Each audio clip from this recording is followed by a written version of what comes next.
terlihat sosok wanita merinding. Sosok si ceweknya ini dia keluar masuk pintu-pintu itu. Jadi tiba-tiba banget muncul sosok Belanda. Rambutnya klimis tipis, warna orange atau sedikit pirang. Dia punya kumis di sini dan agak berisi. Dia diam ngeliatin gitu.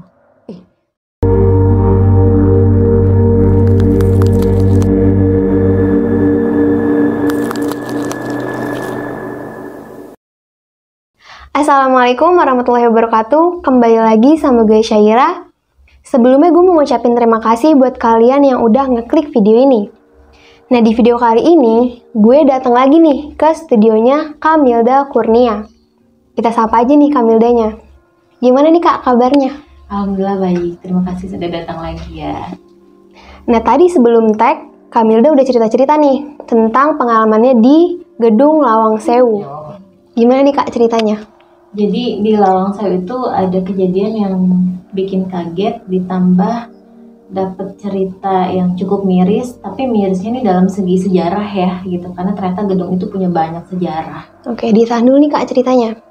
Lagi-lagi gue mau ngingetin ke kalian, terus dukung channel kami dengan cara subscribe, like, komen, dan share ke semua sosial media yang kalian punya.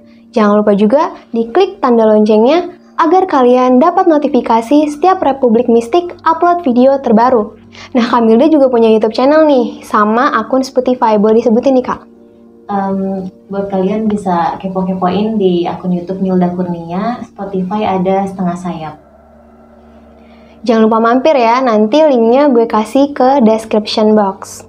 Gak usah berlama-lama lagi, langsung aja kita petik ceritanya.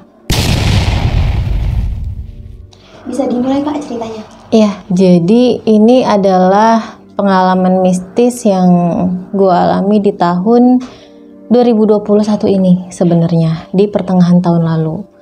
Jadi tuh awalannya kenapa bisa dapet kisah ini, gue kan kerja di salah satu perusahaan alat kesehatan yang ada di daerah Tangerang. Kebetulan pabriknya ini nih sudah pindah, tadinya di Tangerang, pindah ke daerah Kendal, Jawa Tengah. Nah, kebetulan saat itu kalau nggak salah bulan Juni itu ditugaskan untuk ke pabrik daerah Kendal tadi. Tapi pihak manajemen di kantor nih pesen hotelnya di daerah Semarang, tepatnya di kawasan Simpang 5. Nah, karena di Simpang 5 ini lumayan cukup banyak pariwisatanya, jadi gue dan kawan-kawan teman kantor memilih lah, kita nih enaknya kemana ya, tempat yang bisa kita kunjungi di dekat hotel. Ternyata ada Gedung Lawang Sewu. Ya udah, akhirnya gue mengusulkan gimana kalau kita ke Lawang Sewu aja, gue bilang kan. Soalnya gue juga belum pernah ke sana dan gue tuh nggak tahu itu kenapa sih, itu gedung apa sih kok bisa sampai katanya ada 1000 pintu gitu kan. Ya sudah, akhirnya kita berangkat itu hari Minggu pagi, naik mobil nyampe sana sekitar jam 3 sore, dan itu kita nggak langsung check in di hotel, Cil. Kita langsung ke Gedung Lawang Sewu, parkir, masuk, bayar 10.000 dan tetap prokes ya, ada apa untuk cuci tangannya, harus pakai masker, kawasan wajib masker. Dan ketika masuk Gedung Lawang Sewu itu, setelah bayar tiket, itu langsung disuguhi pemandangan yang gedung-gedung yang gagah. Jadi di depan mata gue tuh udah berdiri gedung-gedung, di tengahnya itu ada lapangan dengan satu pohon beringin besar yang tingginya tuh tinggi banget deh, sampai hampir menghampiri gedung itu tingginya. Dan lumayan rimbun juga. Bagus sih, adem, terus yang amazing lah, benar-benar kok ada ya bangunan yang semegah dan segagah ini. Nah, dari situ kita foto-foto di halaman, terus gue mau explore nih, Cil. Gue mau explore, gue bilang ke bos gue dan temen-temen, Bu, saya mau explore ya ke dalam.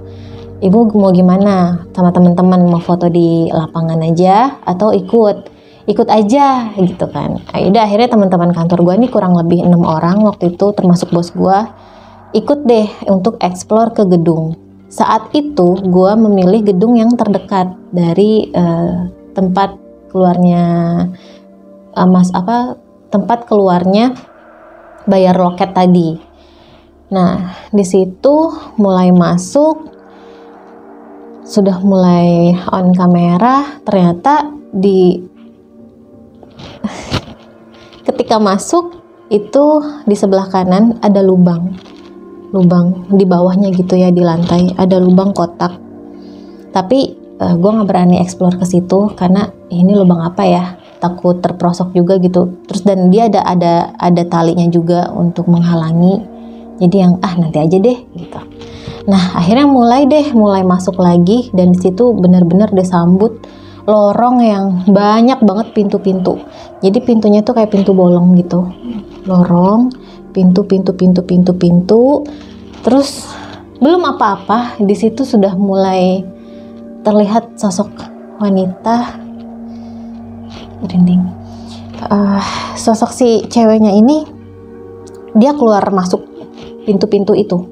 Jadi kalau misalnya digambarin, bayangkan ini lorong, pintu-pintu, si ceweknya ini kayak keluar dari pintu yang lain, terus nanti keluar lagi dari sisi sini, keluar lagi, terus masuk ke pintu yang lain, terus begitu. Dan flow-nya itu tuh cepet tapi smooth, dan itu tuh bentuknya gimana ya, transparan, tapi terlihat dia tuh pakai kain yang kalau misalnya ini mungkin lumayan licin ya, kayak satin transparan gitu. Tapi karena emang waktu itu niatnya ingin mengeksplor bangunan, karena bangunannya tuh unik banget, jadi untuk hal-hal kayak gitu tuh itu gue cuekin, Cil. Jadi udah deh, bodo amat deh, gue nggak mau lihat deh gitu. Nah untungnya teman-teman yang di belakang juga sudah mulai ini kan deket gitu jalannya. Terus ada beberapa temen tuh yang bilang, ini kita mau sewa tour guide enggak? Terus kalau gue pribadi, enggak lah, nggak usah, gue cuma pengen explore bangunannya aja nih buat di daily vlog gue waktu itu. Ya sudah, tidak. Nah terus akhirnya kita explore lagi nih ke lantai 2 di gedung itu. Kita naik dan ada balkon dan ada jembatan penghubung. Nah teman-teman kantor gue foto-foto di jembatan penghubung itu, dan gue nih memutuskan, udah deh biarin mereka foto-foto, gue mau ngevlog nih sendirian di dalam lantai 2 itu. Ngevlog, ini nih guys, biasa buat keperluan di Instastory. Terus ngevlog, waktu itu hawanya tuh yang gimana, kayak panas dingin tuh bener-bener bergantian. Tapi waktu itu gue berpikir, mungkin ini tekanan udara aja, karena emang di Semarang itu jam 3:30 atau jam 4 itu udah yang terik banget. Tapi ada angin yang masih berhembus lah gitu ya, jadi kayak cepet banget gitu suhunya berubah-ubah. Nah sudah, akhirnya nih karena melihat bangunan gedung yang unik, bos gue nih bilang, kita sewa ini aja deh tour guide, soalnya saya penasaran ini tuh gedung bekas apa dan dulunya tuh bagaimana, katanya gitu. Akhirnya dari jembatan penghubung itu bos gue manggil tour guide-nya, kebetulan ada di bawah. Mas naik toh mas, gitu kan. Naiklah si masnya ini, tour guide-nya berpakaian batik rapih, dia pakai semacam, bukan belangkon sih, kayak ikat kepala gitu. Ya mbak, kenapa mbak? Kita mau di tour guide-in, kata bos gue gitu kan. Ya sudah, si tour guide-nya ini bilang, saya biasanya tour guide itu dari gedung A mbak. Jadi gedung Lawang Sewu itu ada 4 gedung sebenarnya, tapi gedung utama itu A, B, C. Dan yang mbak-mbak pijaki saat ini adalah gedung B, kata dia. Tapi nggak apa-apa, karena sudah terlanjur ke gedung B, kita mulai dari bawah dulu ya, gitu. Oh ya udah, akhirnya kita turun lagi tuh. Nah pas di perjalanan gitu ya, mau turun, si masnya ini bilang, Lawang Sewu itu pintunya tuh tidak yang benar-benar total jumlahnya 1000, tapi 980 sekian. Itu bisa di search di Google dan sudah ada di Muri juga. Dan gedung Lawang Sewu itu adalah dulunya adalah kantor kereta api di zaman Belanda. Oke. Nah sambil menjelaskan generalnya, ternyata si tour guide-nya ini membawa kita ke lubang yang tadi gue ceritain, yang gue ketemu lubang bawah itu. dia membawa kita ke situ. Jadi di depan tali penghalang itu si tour guide-nya bercerita, dia bilang ini adalah pintu masuk menuju ruang bawah tanah, dia bilang. Tapi Mbak Masnya ya nggak bisa masuk karena sekarang lagi ada pemeliharaan, dia bilang gitu kan. Ya kita bertanya, kenapa bisa ada ruang bawah tanah? Jadi zaman dahulunya itu kan gedung Lawang Sayu itu kan bertingkat dan benar-benar megah banget ya. Zaman dahulu nggak ada AC kata dia. Jadi orang Belanda itu membuat bangunan yang bisa dingin di cuaca terik atau panas. Dan caranya adalah yaitu dia membuat ruang bawah tanah. Nanti si ruang bawah tanahnya ini diisi oleh air. Nah nanti kan adem tuh, dari bawah sudah diisi air, dia akan ke atas-atas tuh hawa dinginnya. Dan disitulah gitu bisa membuat ruangan itu jadi lebih dingin katanya gitu. Tapi ketika penjajah Jepang masuk, itu semua diakuisisi oleh Jepang gitu ya, oleh penjajah Jepang.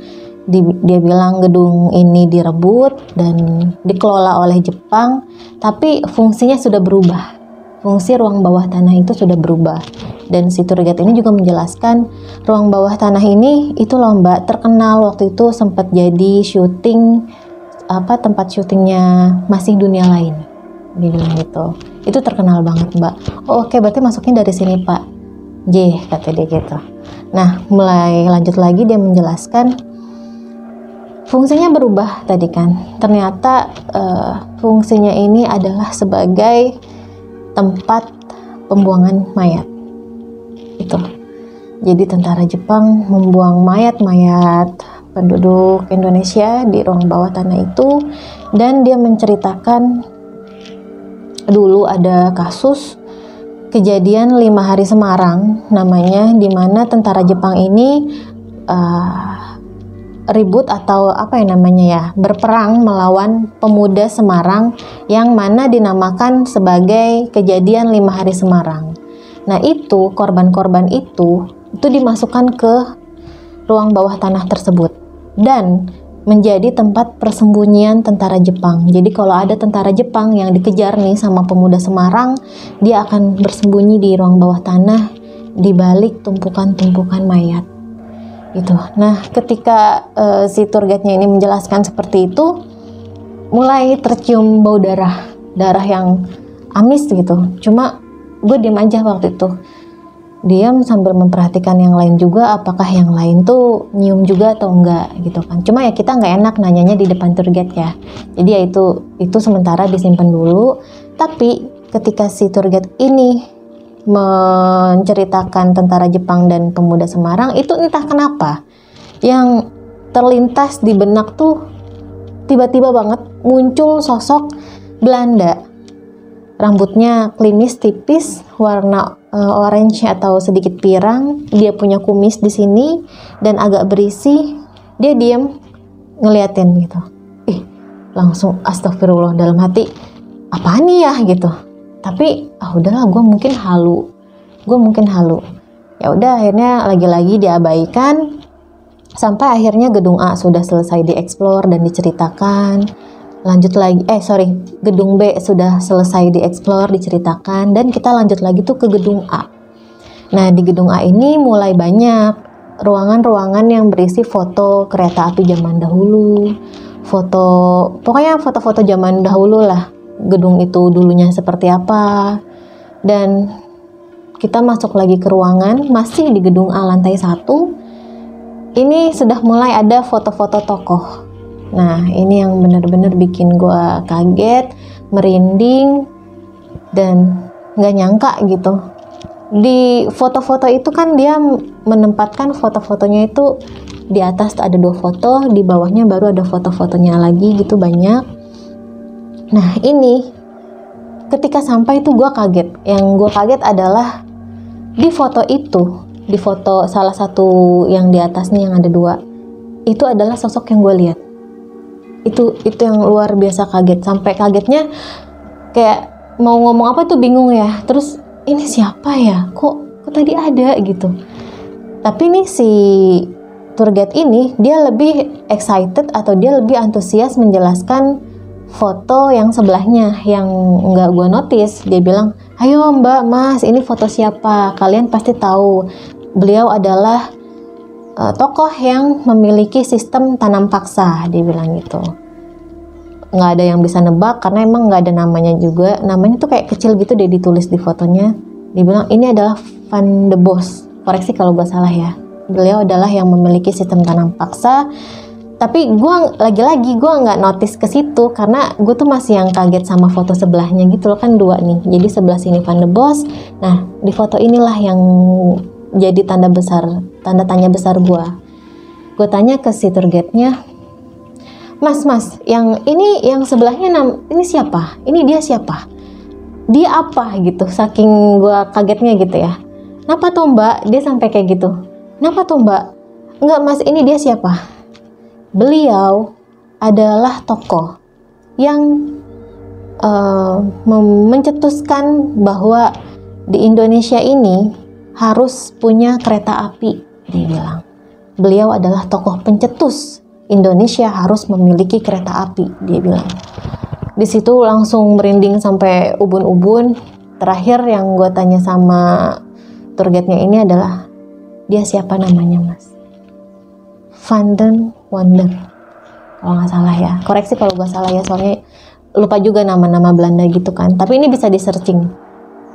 Dia adalah Van den Wonder. Nah di situ kayak, ini yang gue lihat tadi, tapi kok bisa sama? Sedangkan gue pribadi tuh ke sejarah tuh gue buta gitu, bener-bener yang nggak tahu.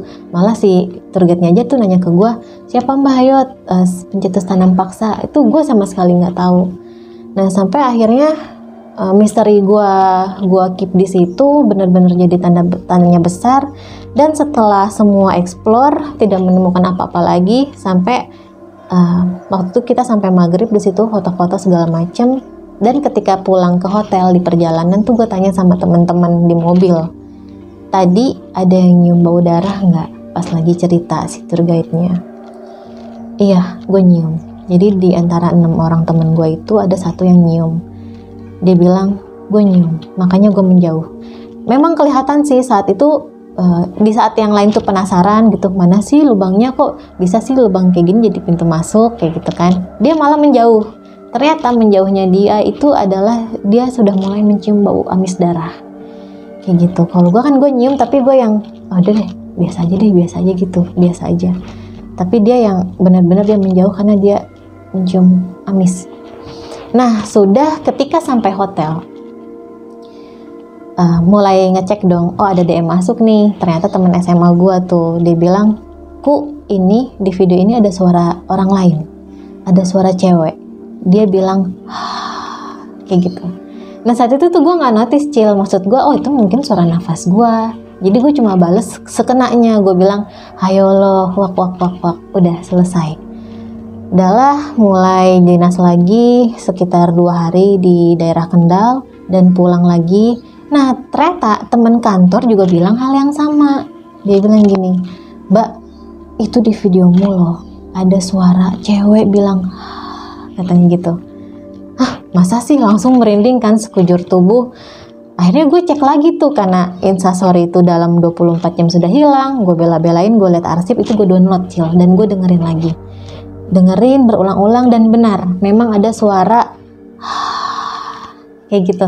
Itu ada sekitar 2 kali. Dan gue tuh masih denial, gue bilang, ini mungkin suara gue ya. Jadi ketika gue ngomong, terus ada hembusan nafas, akhirnya gue praktekin. Jadi gue ngomong bla bla bla bla bla, nggak bisa gitu, nggak bisa yang berbarengan seperti itu. Nanti gue akan kasih videonya ya, nanti bisa dianalisa juga sama tim editor. Nah ternyata memang benar ada, dan itu jadi yang wah, ada penampakan suara ternyata di mana, di video gue itu. Dan pulang pun tuh kayak masih belum tenang gitu. Pulang dari sana di mobil pasti pada pernah rep-repan gitu kan. Dan itu gue di mobil rep-repan, setengah sadar, badan nggak bisa gerak semua. Posisi gue duduk di bangku kedua di mobil. Jadi bangku kedua, dan pas di bagian tengah itu badan udah nggak bisa gerak. Tapi berasa tuh ngelihat gitu, ngeliat sekeliling. Gue ngeliat temen gue lagi main handphone di samping, gue ngeliat temen gue di belakang dia lagi tidur gitu kan. Di saat kondisi nggak bisa gerak gitu, udah mulai agak sesak dan ya kita bilangnya rep-repan lah ya. Itu ada suara begini, jangan pulang, kata dia gitu. Wah, merinding. Terus sampai akhirnya tuh berasanya nih ya, tangan gue tuh begini, jangan pulang, kata dia gitu. Terus udah gue tuh yang aduh nggak mau yang ngalamin kayak kisah sinden yang dulu itu sempet kan cerita di Republik Mistik. Itu mirip banget posisinya kayak gitu, dimana tuh kayak ngeliat badan diri sendiri tapi dia nari-nari. Nah yang ini nih beda, yang ini melihat badan sendiri tapi dia begini, jangan pulang. Sampai gue tuh yang pasrah, anjir gue kerasukan nih kayaknya. Udahlah gue bodo amat, pasrah, kerasukan di mobil, mana di dalam tol lagi gitu kan. Tapi ya karena emang sudah mulai nggak mau banget gitu, ya Allah nggak mau lagi nih, takut gitu kan ngalamin kayak gitu. Akhirnya dari situ nggak beres nih, udahlah gue baca-baca aja. Paling gue cuma bilang, maaf gue harus pulang, udah cukup, jangan kayak gini ke gue gitu. Ya sudah, nggak lama bener tuh badan udah mulai bisa gerak lagi. Gue melek mata dan bener temen kantor gue yang di samping lagi main handphone, gue ngeliat ke belakang temen gue lagi tidur, itu bener. Dan ya sudah, akhirnya semua rangkaian cerita itu sampai sekarang jadi misteri buat gue. Kalau misalnya ketemu orang yang punya kemampuan khusus, pasti gue akan selalu bertanya, itu sih apa gitu, dan bagaimana. Jadi itu dia cerita gue di Lawang Sewu. Aku mau nanya nih, sosok yang tadi Van dan Wonder itu, sosoknya tuh pas ngeliat kakak tuh gimana?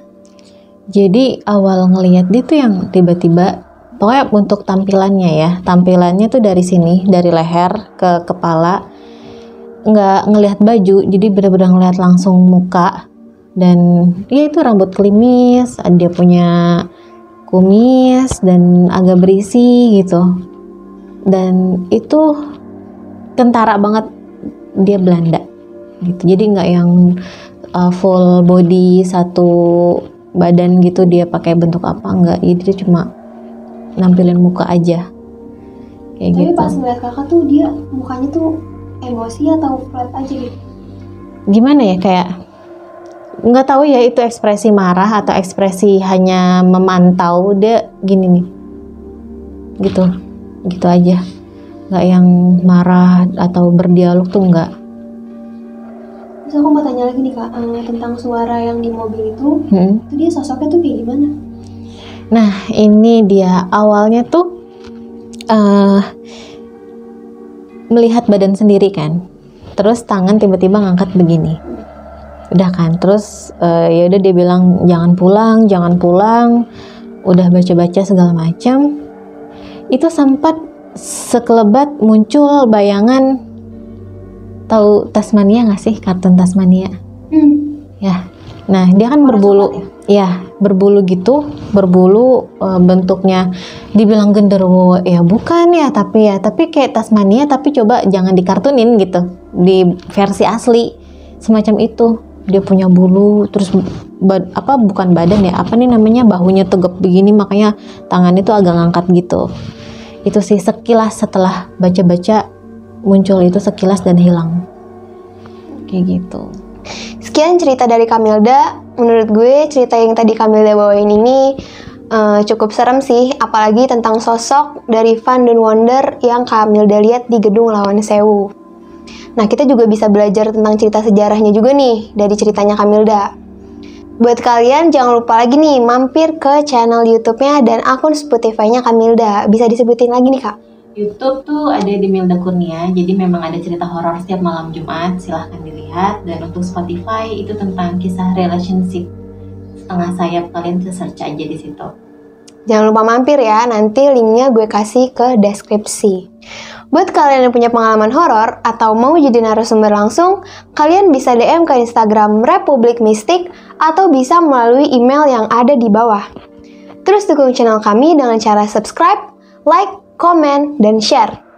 Terima kasih sudah menonton video ini. Sampai bertemu di video-video selanjutnya. Gue Syaira, Republik Mistik, pamit undur diri. Terima kasih Kamilda udah datang buat nyempetin.